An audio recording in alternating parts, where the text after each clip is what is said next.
powering the planet. Despite modern society's heavy dependence on fossil fuels for energy, most people are aware that the supply of these fuels is finite, as oil and other fossil fuels become more costly and difficult to find. Researchers are looking at alternative energy sources, including solar, wind, and even nuclear power, but which substitute, if any, is the right one. Solar panels catch energy directly from the sun and convert it into electricity.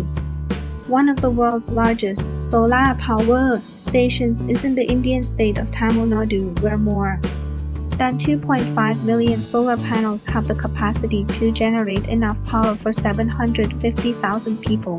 But unlike the burning of fossil fuels, the process used to create all that solar energy produces no emissions.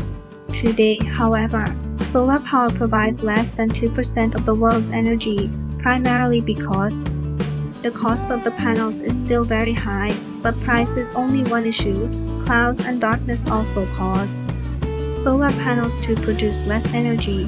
This requires that additional power sources such as batteries be available.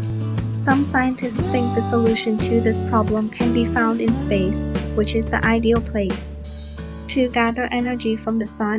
With no clouds and no nighttime, a space-based solar power station could operate constantly. These stations would send the power back to Earth, which could then be turned into electricity for consumption. Advocates of solar space stations say this technology would initially require a lot of money, but eventually it could provide continuous, clean energy that would be cheaper than other fuels.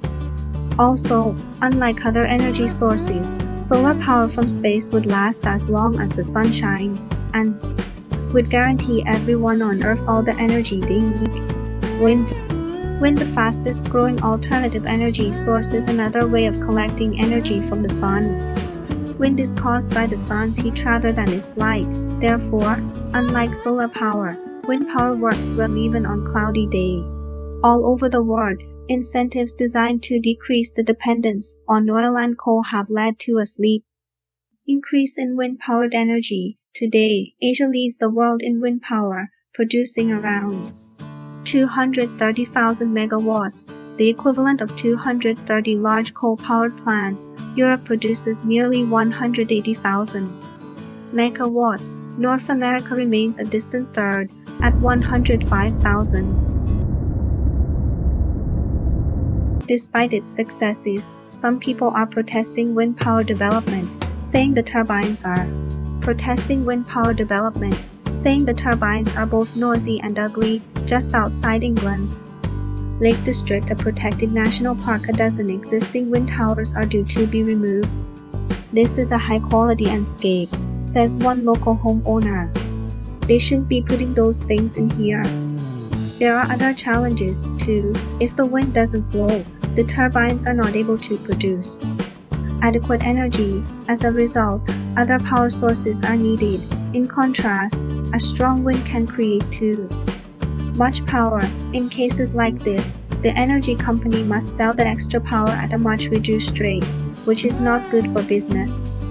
What's needed for both wind and solar is a way to store a large energy surplus. Free, however, most systems are still decades away from making this a reality. On the plus side, both wind and solar power enable people to generate their own energy where they live. People can have their own windmills or solar panels with batteries for calm days.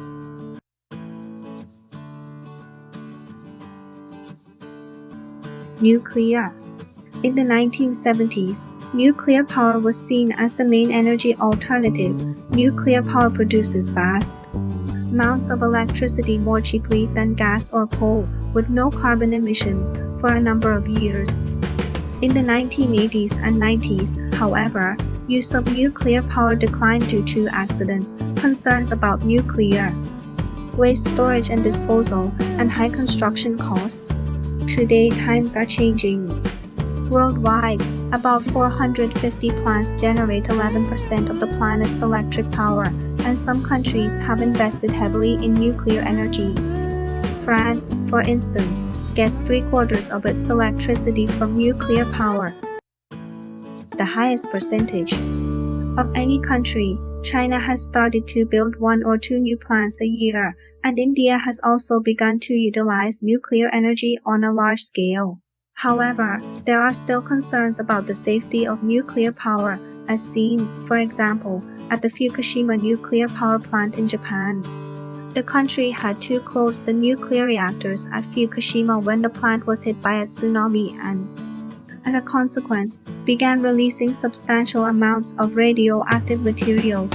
Many still believe, however, that nuclear power is one of the future's greenest energy alternatives. In the end, are any of these sources alone the answer to our current energy problems? The short answer is no, but used in some combination along with other power sources, we may find ways to reduce and eventually eliminate our dependence on fossil fuels.